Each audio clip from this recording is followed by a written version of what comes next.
All right, proof that the economy is suffering. This is so obvious as the day is long if you're in my line of work. All right, so I've been doing financial planning since 1998. I've had 2000 through 2003, the first quarter 2003, 2007 through 2009, March 9th of 2009.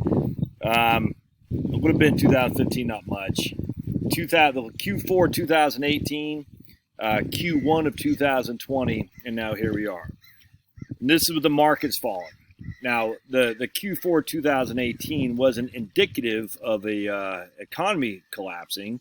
I think it was Q2 of 2015 wasn't as well. So those times didn't fall off business-wise.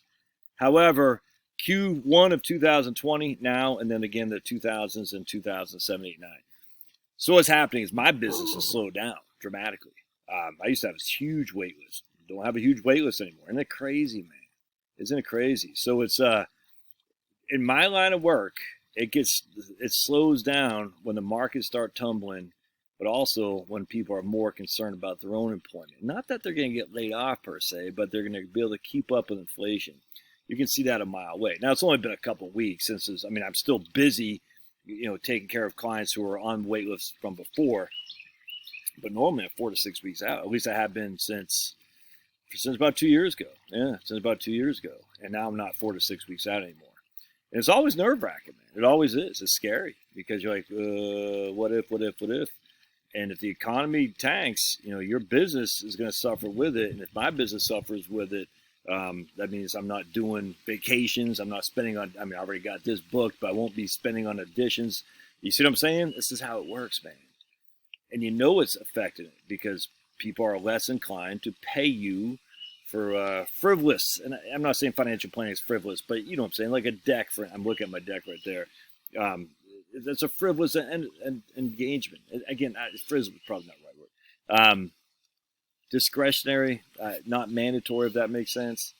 And that's can be concerning. But I've been around this business a long time. I had an email from this guy. Let me just read it to you. I have it in my email.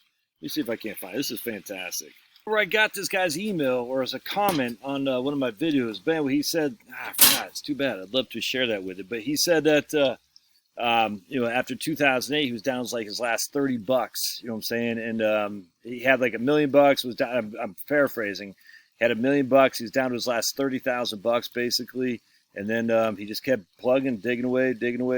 Now he's sitting at 1.9, or maybe it's 1.8 now. But it was interesting because I've heard that 1,000 times a Sunday, man. That what happened in 2008 was freaking scary. It made a lot of people learn lessons that they weren't prepared to learn. The issue is, will you take those lessons you learned from 2008 and rectify that now to say that won't happen again? And I don't know. I'm sitting here looking at this, still got a debt on my home. You know what I'm saying? But, I don't know. We'll see. We'll just see. You can't live in fear.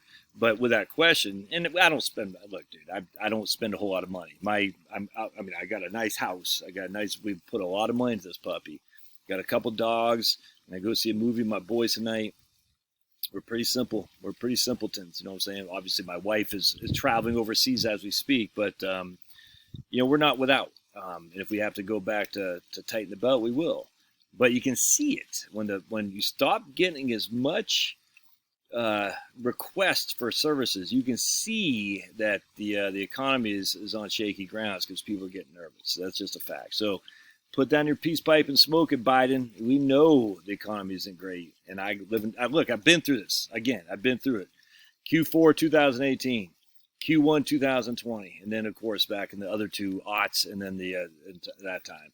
I just don't recall 2015 Q2 or what's the other one? I guess a little bit 2011, but that was a different line of work back then, so I'm not quite sure. But I remember, like it was yesterday, those two times in particular as a self-employed business owner, and then I guess I was a broker. Yeah, so it's when the markets go south and the economy's hurting, people are less willing to part with their cash. It makes sense, man. All right, love your thoughts. We'll see you.